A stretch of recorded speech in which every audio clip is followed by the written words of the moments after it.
Diolch yn fawr iawn. Dwi'n meddwl dylen ni wodd wyn i fod yn rhan o'r panel hefyd, oherwydd oedd wedi methu sôn am hyn oedd yn bwriadu ddeithio ni am Aberystwyth. Ond fyswn ni'n falch iawn o weld y hefyd felly yn cyfrannu ar lot o bethau dwi'n anghofio, neu methu gofio amdani nhw. A mi oedd yn brofiad eitha rhyfedd i'r gwir, trio meddwl nôl. A ffeindio allan, faint o bethau sydd wedi mynd yn anghof ar un olwg. Ond dwi'n rhoi yn ochr, fel mae Sylwio wedi gwneud, ochr personol. Cefndir fi, mam a dad, y Cristnogion, Cymru, ond yn 1952, os dwi'n cofio'n iawn, y dyddiad, oedden nhw'n mynd i Eglwys Penywol yn Gyfyrddin. Mae dad, a mae'n siŵr bod mam wedi penderfynu hefyd bod nhw'n gadael yr enwad y bydyddwyr ar y pryd, oherwydd beth oedd yn digwydd yn yr enwad. Dwi'n eisiau mynd i fewn i hynny. Ond wedyn oedden nhw'n penderfynu i fynd i Mission Hall. A wrth gwrs oedd hwnnw'n gyfan gwbl Saesnig, dim gwasanaethau Cymraeg o gwbl. Ac bod ni'n siarad Cymraeg adre efo rhieni, oedd fi yn chwiorydd yn mynd i ysgol addor addysg trwy'r Saesneg. O dad wedi cael trwydigaeth a mae tatci lle Henry, na chi, Linda fanna, tatci Linda. Yn ôl, dwi'n cofio beth mae Linda yn deud. Oedd Linda, tatci Linda, Henry Jones yn dweud, yn mynd o gwmpas ffermydd ac yn siopwr oedd e'n casglu wyau ac yn y blaen i werthu. Ac oedd e'n tystiolaethu i cwpl y ffarm. A drws nesa, oedd na hogyn yn gwrando ar y sgwrs a'n had i hwnnw, a trwy hwnnw mi ddoth dad yn Gristion. A mi oedd na, fel mae sydd wedi cael ei sôn amdano fo, adfywiad mewn llefydd gwahanol yn yr ardal Caerfyrddin, Llanbymsed, fanna mam yn hefyd yn dod yn Gristion. Ond beth bynnag, felly oedden nhw'n mynd i'r Mission Hall, Saesneg. So dyma fi, cefndir capel, Saesneg, ysgol Mwynheb, Saesneg, ysgol Pentre Borth, bod un athrawon ni oedd un o boes y Blackboard, stalwm. Felly, oedd dylanwad i mywyd i felly, nid trwy iaith Cymraeg. A wedyn, nid llawer o lwyddiad academaidd yn yr ysgol, ac fynd i coleg yn Leicester am 2 flynedd yn ôl i Caerdydd i weithio a mynd i'r Rhydd. Ac wedyn, wrth gwrs, unwaith eto Saesneg oedd y gwasanaethau, bod yna tipyn o Gymru yna dechrau gwneud cysylltiadau. A dod am y tro cyntaf i cysylltiad efo'r mudiad efo'n gilydd. Oherwydd oedden ni'n mynd lawr fel tîm o'r Hyth i beintio yn Bryn Tirion ac yn y blaen. Oedden ni yn y gwaith yma yn Cardiff Royal ac yn teimlo nid fan hyn dwi eisiau bod. Mae llwyddo gwneud cais ac yn erbyn wneud cwrs yn Aberystwyth, cwrs biocemeg. So dyma fi yn cyrraedd Aberystwyth. A rhywsyd neu gilydd oedd pobl yn gwybod bod fi'n dod, a dwi'n gwybod sut oedden nhw'n gwybod hynny. Achos dwi'n cyfarfod, a dwi'n cofio rhyw gyfarfod mewn rhyw festri rhywle, a Dafydd Ifans oedd yna, yn siarad efo fi, yn y Gymraeg wrth gwrs. David, Picton Jones oedd yn enw fi. Ac wedyn cyfarfod efo Wyn a Gwyn Williams, wedi cael y sôn amdano fo. Ac yn bo hir o'n i'n Dafydd. Ac wedyn sôn am yr ochr pietistaidd sydd wedi cael ei sôn amdano fo. Dad yn Gristion, oedd hi wrth i fod oedd eisteddfodau cyn dod yn Gristion, ac wrth dod yn Gristion mae'n llwyr ymwrthod a bethau fel yna. Ac oedd e'n teimlo, wel,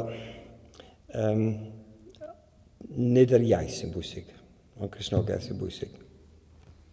Tystiolaeth i Cristnogaeth, chymod i'r arglwydd Iesu Grist, siarad am yr arglwydd Iesu Grist, tydi'r iaith ddim yn bwysig. So dyma fi'n cyrraedd Aberystwyth fel yna. Chymod rhyw Sais bach basic, yn gallu siarad rhywfaint o iaith Cymraeg. Mae'n siŵr debyg iawn i beth yw'r maswr na sydd wedi mewnwr enw rygbi. Na, mae wedi bod yn newyddion. Mike Phillips. Ie, mae'n siŵr Cymraeg debyg iawn i Mike Phillips o gen i siŵr o fod. Ond rhywbryd yn i'w 71 nes i gyrraedd Aberystwyth, rhywbryd oedd yn naill yn ystod gwyliau dolyg neu pasg 71, neu felly gwyliau dolyg 72, dod adre a mynd i gyfarfod yn Gyfyrddin, yn Lama Street, y Congregational Church yna, a mi oedd Derek Swan yn pregethu. A es i'r gyfarfod a cael ynghyffwrdd. A chymod, mae gymaint yn does o adrodd fan hyn yn barod sut mae pobl Hywel wedi sôn amdano fo. Chymod, sy'n mae'r arglwydd yn dod ac yn cyffwrdd colonnau unigolion. Ynde? A oeddwn ni'n Gristion, sicr, ond mi oedd yna rhyw air i mi felly yn y cyfarfod yna trwy Derek Swan. Felly, ie, o'n i'n dechrau meddwl wedyn, oedd flwyddyn gyntaf chydig bach yn blur os dwi'n cofio'n iawn. O'n i'n byw yn Prospect Street mewn fflat gyferbyn ac enw'r Sylvia. Oedd yn byw ochr arall y stryd. Ie, so dwi'n siŵr iawn.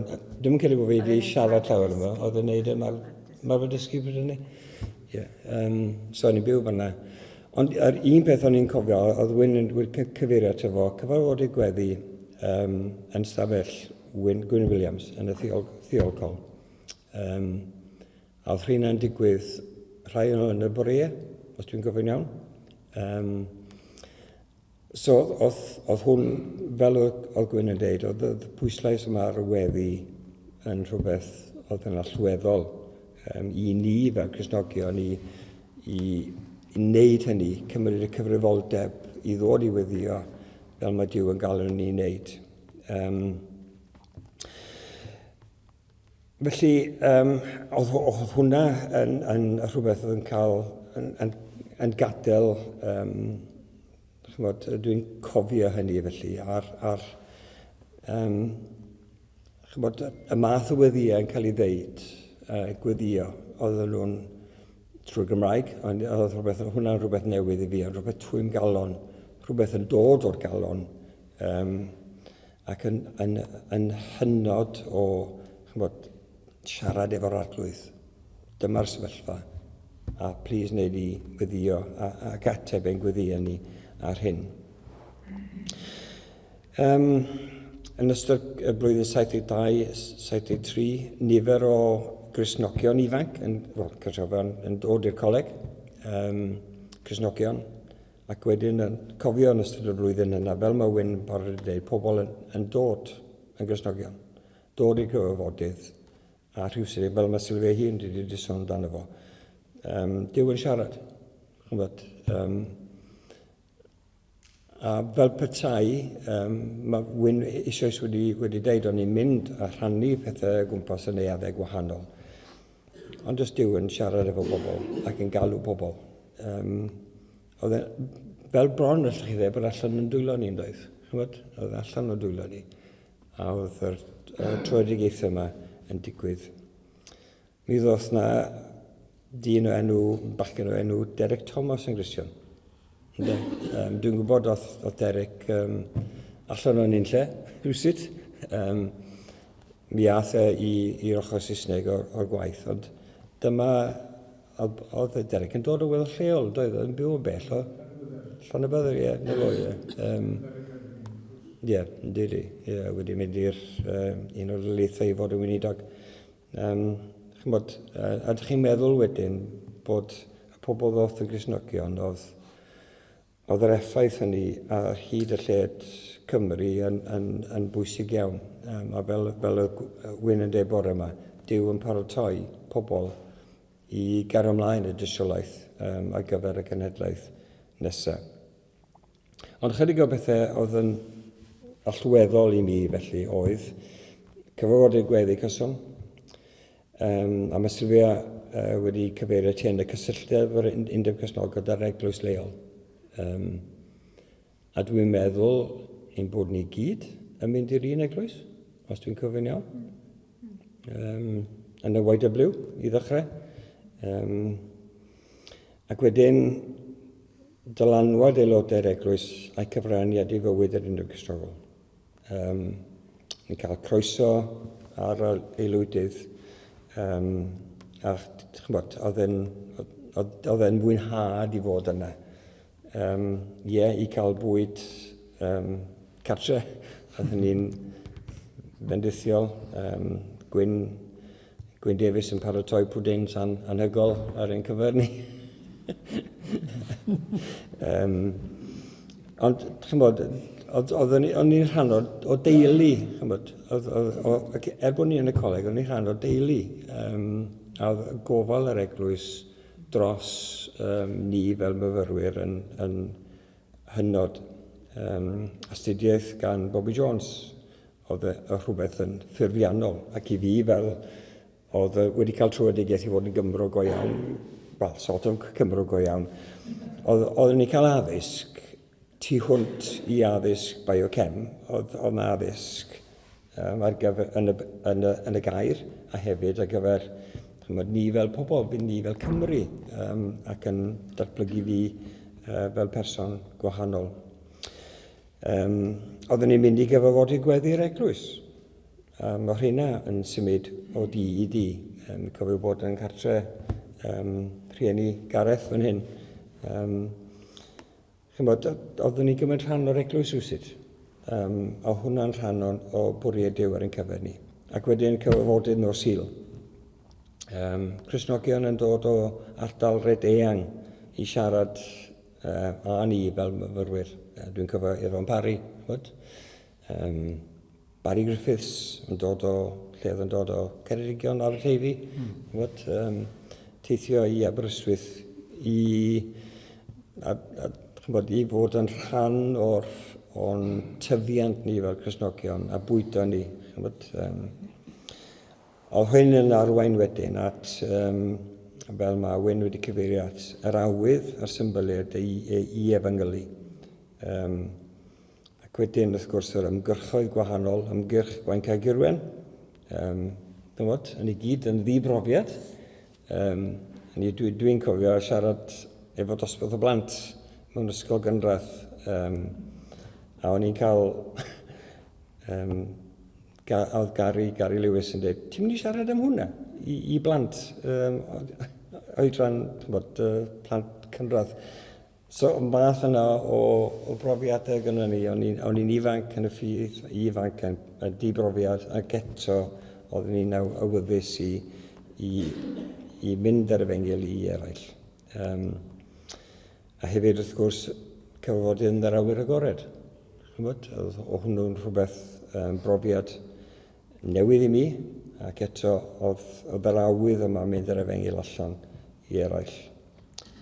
Wedyn, wrth gwrs, ymgyrch Steddfod, gwerthu'r cylchgrawn, a wedyn, mae hynny'n arwain i gyhoeddiadau gwahanol, ffeithiau'r ffydd, fel sy'n gael yn sôn dan efo, a trobwynt cylchgrawn arall wedyn yn cael ei rannu yn yr Eisteddfod. Mi oedd y gymdeithas agos, mynd i encilion cyfarfod Cristnogion o lefydd gwahanol wedyn, tu hwnt i gymdeithas ni yn Aberystwyth, a sylweddoli bod Duw ar waith fan hyn yn Rhydam yna a llefydd gwahanol. Wrth gwrs, oedd cysylltiad Rhydam yna trwy Gwyn yn bennaf, mae'n siŵr. Felly, oedd y ffydd yma ar waith, oedd Duw ar waith, oedd ffydd ar waith, a hynny wedyn yn arwain at weithredoedd ac yr efengylu oedd yn bwysig i ni. A Jyst yn gobeithio bod hynny yn parhau ar hyd yn bywydau ni. A bod Dyw wedi'n defnyddio ni a gallu dal i fod i ddefnyddio ni hyd yn oed wrth i ni gyrraedd yr oedran teg, a da ni gyd wedi cyrraedd erbyn hyn. Felly, rhywfaint o'r gyfion.